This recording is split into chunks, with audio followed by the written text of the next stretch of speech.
Hello students, स्वागत है आप सभी का हमारे इस चैनल में। तो आज हम लोग स्टार्ट करने जा रहे हैं व्याकरण, हिंदी व्याकरण शुरू से लेकर लास्ट तक पढ़ेंगे हम लोग।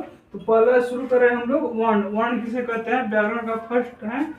तो पहला क्वेश्चन है, वर्ण किसे कहते हैं। तो देखिए, वर्ण उस मूल ध्वनि को कहते हैं जिसे खंड या टुकड़ा न किया जा सके, जैसे अ, आ, छोटी ई, बड़ी ई, क हलंत, ख हलंत, ग हलंत, घ हलंत इत्यादि।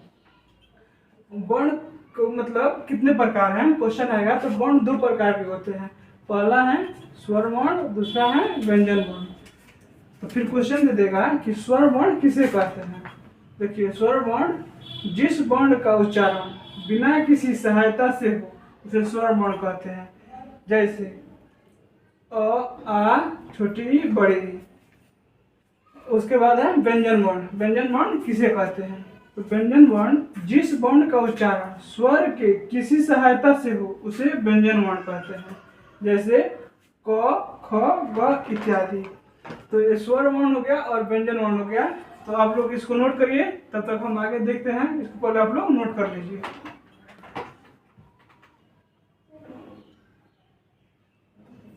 देखिए, आप लोग पढ़े हैं कि स्वर वर्ण मतलब अ, आ, छोटी, बड़ी, छोटा, उ, री, ए, ऐ, ओ, औ सब स्वर वर्ण है।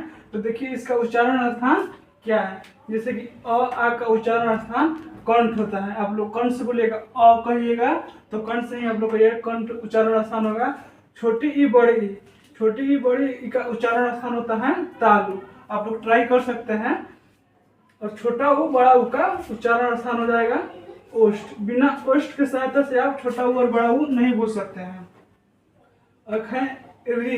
री का उच्चारण स्थान है मूर्धा होगा। ये सब ऑब्जेक्टिव में भी आएगा आप लोग के एग्जाम में, जो एग्जाम 2026 में होगा उस एग्जाम में आप लोग दे देगा अ का उच्चारण स्थान क्या है। तो आप लोग अ का उच्चारण स्थान कंठ पे टिक लगा दीजिएगा।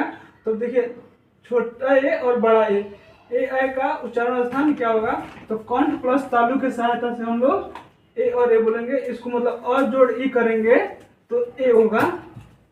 और है ओ और औ, इसका उच्चारण स्थान होगा कंठ प्लस ओष्ठ। और ओ और ओ को मिल अ जोड़ उ को ऐड करेंगे तो ओ हो जाएगा। तो ये रहा हम लोग का मतलब वर्ण का उच्चारण स्थान। किसका उच्चारण स्थान क्या होगा। तो देखिए, मात्रा और उच्चारण काल के आधार पर स्वर के 3 भाग में बांटा गया है। पहला भाग है ह्रस्व। ये भी एग्जाम में आ जाएगा कि मात्रा या उच्चारण काल के आधार पर स्वर के कितने भेद होते हैं। तो आप लोग लिखिएगा कि 3 भेद होते हैं। पहला होगा ह्रस्व, दूसरा है दीर्घ स्वर और तीसरा हो जाएगा प्लुत स्वर। और इसका डिफिनेशन भी है, हम एक एक करके देखेंगे। पहला है ह्रस्व। तो ह्रस्व ऐसे स्वर जिसके उच्चारण के एक मात्रा का समय लगता है ह्रस्व कहलाते हैं। जैसे अ, ई, छोटा ऊ और री। इसको मतलब आप लोग नोट करिए। अब एक एक करके हम लोग देखेंगे। दूसरा में हम लोग देखेंगे इसके बाद दीर्घ स्वर और उसके बाद प्लुत स्वर देखेंगे। आप लोग इसको नोट करिए, तब तक हम आगे देखेंगे। नोट कर लीजिए आप लोग। चलिए, हम लोग दूसरा नंबर देख रहे हैं। दूसरा नंबर है दीर्घ स्वर।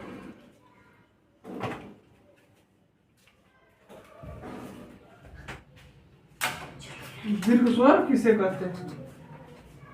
तो ऐसे स्वर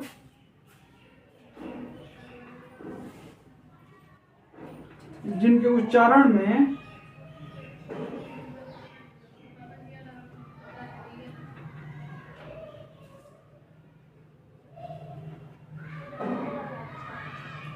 दो मात्रा का समय या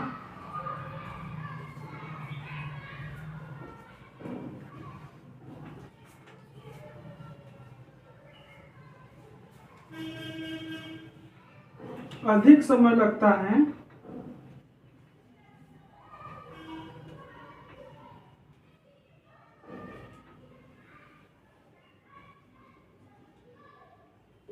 उसे दीर्घ स्वर कहते हैं।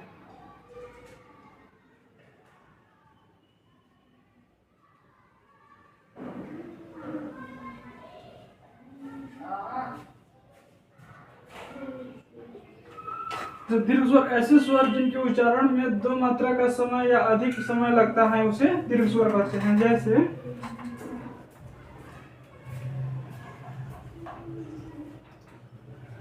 आ हो गया और बड़ी ई हो गया, बड़ा ऊ इत्यादि। ये दूसरा पॉइंट है। और तीसरा पॉइंट में है प्लुत स्वर।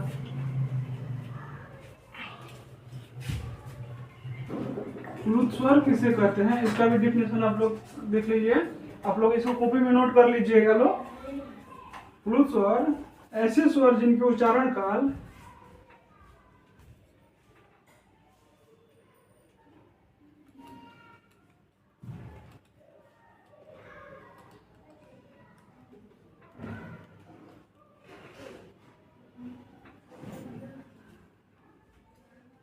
ऐसे स्वर जिनके उच्चारण काल को दीर्घ स्वर से भी अधिक बढ़ा दिया जाए।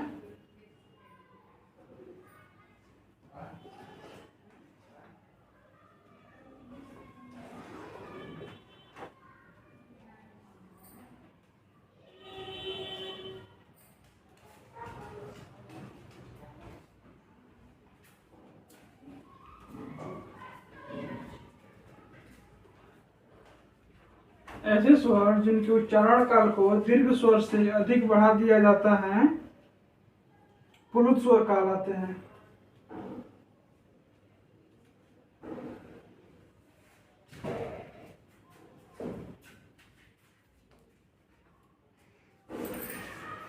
जैसे